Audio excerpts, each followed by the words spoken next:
The Mt Elgon Landscape is a transboundary ecosystem spanning eastern Uganda and western Kenya. It is an ancient volcano shaped by time and weather. At its highest peak, Wagagai, the mountain reaches 4,321 meters above sea level, standing as one of the oldest and largest volcanic formations in East Africa. The landscape is designated as a UNESCO Biosphere Reserve, recognizing its unique biodiversity, ecological significance, and the need for sustainable use of natural resources in support of local livelihoods. For generations, communities have depended on its fertile volcanic soils for farming, grazing, and daily survival. The mountain provides food, water, timber, and energy. It is both a landscape and livelihood. Yet today, Mt Elgon stands at crossroads. It is experiencing enormous pressure resulting from high population growth, agricultural expansion, biomass energy extraction, and overuse or misuse of agrochemical.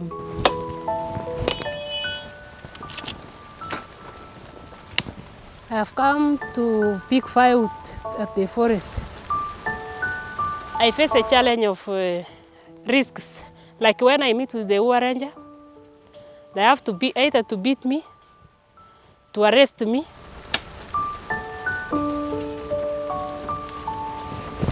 There is this plan of using biogas, but now we as farmers cannot access biogas because the simplest biogas is like 2,500,000, which someone like me as a farmer cannot access.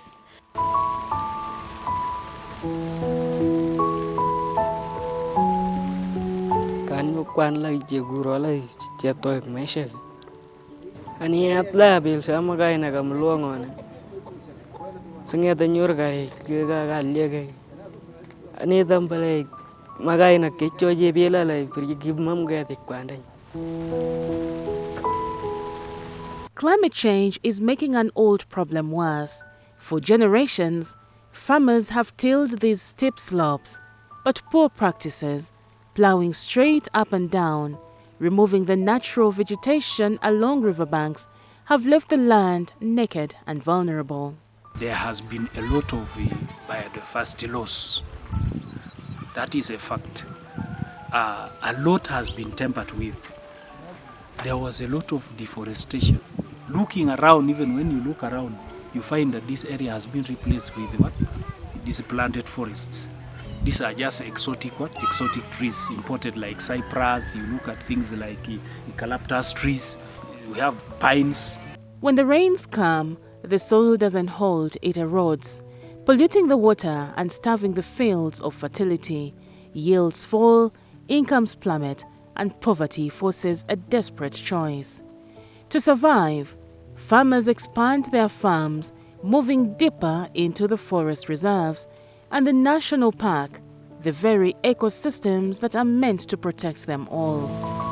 In a desperate attempt to boost yields from the tired soil, farmers turn to agrochemicals. Fertilizers and pesticides are used in excess, seeping into the grounds and flowing into the streams that provide drinking water. We know that there are challenges, many challenges associated with this, more especially spraying, more especially issues of biodiversity. Sometimes when it rains, the soil erosion takes back again the sprayed fields and then mixes with the running water, which tends to affect people on the lower side. We are not using organic fertilizer because of the issue of capacity building.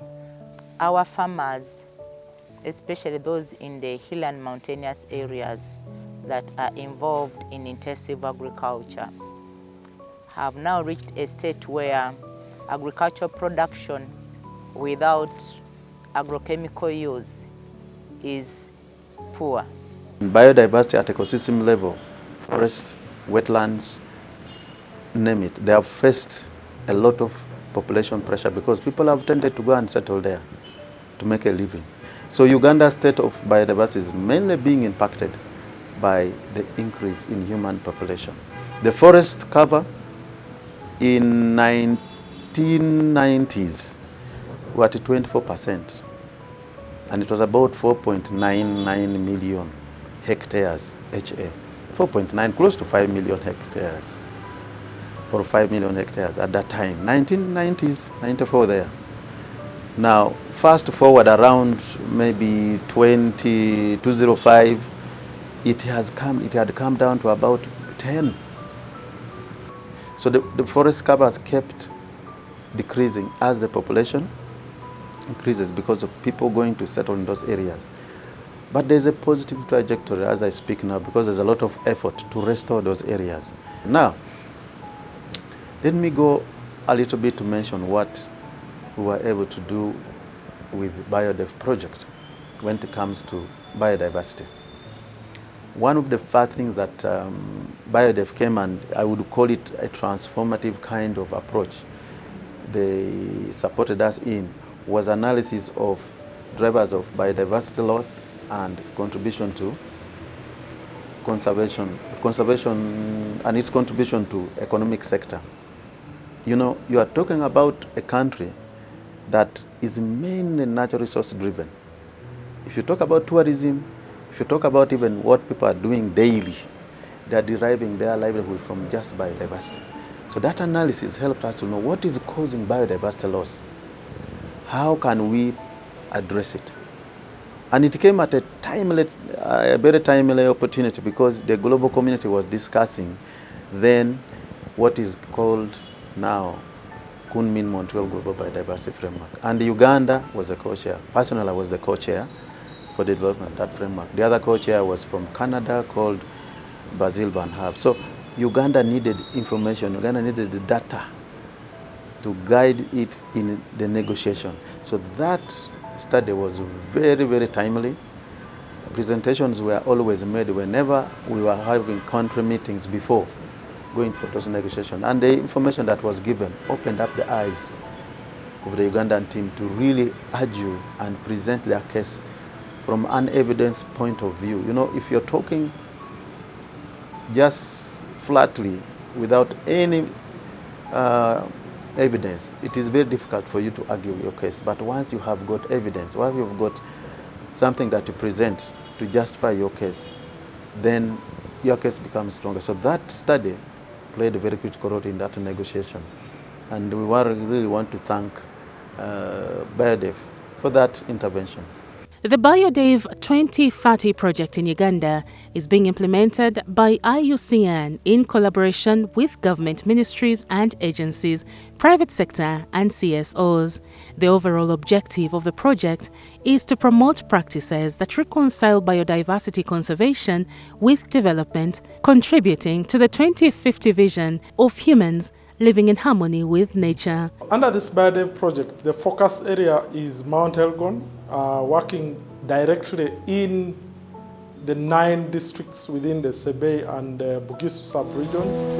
But also critical of that is to ensure that we have very strong collaboration with local governments. The BioDev 2030 project, the idea was really innovative in that it got the economic sectors, specifically agriculture and energy. It got them to think about their impacts on biodiversity.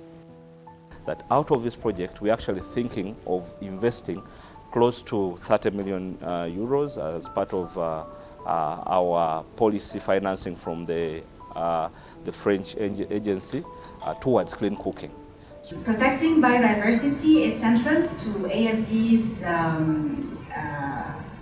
policies and actions, and it's integrated in all our project cycle. In order to reverse the loss of the biodiversity and protect ecosystems, AFD is supporting the restoration and sustainable management of natural areas in all its projects, working with and for the benefit of the local populations. We are continuing to sensitize people about the dangers of burning charcoal. Gefe abantu kwalinda bahulwa bene bitse babenga bahubola she huhola bali shinonga wali miyano sinyashona kisabinana. as a district, each financial year, we do allocate resources. For instance, last financial year, we allocated 20 million shillings to gear towards tree planting. That we did was to actually establish a project, a pilot project, that shows that actually it is possible to come up with biodiversity-friendly actions. Recognizing the crisis, the BIODEV2030 project brought a new approach, not just top-down directives, but a conversation. They worked with district local governments and community associations, helping them to see the problems and to make a promise. But a promise on paper is not the same as a change in the soil. The BIODEV project has been designed in a very unique way in that it has what we call a project task force. And this task force is composed of high-level officials from government, private sector, academia, civil society. This project has been very critical, and the energy sector and the agriculture sector have waken up. The first study really presented the baseline situation that helped the actual sectors to realize that they have some negative impact on biodiversity. We implemented this project using a landscape approach, which is integrated approach, which is actually recommended approach now, especially in ecosystem management. The study was undertaken, and the findings clearly indicated that the energy sector, particularly as it relates to the use of biomass, was one of the key drivers to biodiversity loss. A commitment is a seed, but the seed needs water, sun and care to grow, and here, on the slopes of Mt Elgon, they discovered a missing link. The path forward is not a mystery. It is about providing alternatives, freeing women and girls from the drudgery of collecting firewood and protecting their health.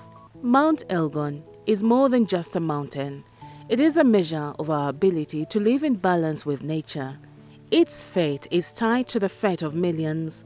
The challenges are immense, but the solutions are within our grasp. The link that was missing is not a technology or policy, it's a choice. A choice to invest in people, to invest in the land, to choose hope over despair. The future will be decided by the actions we take today.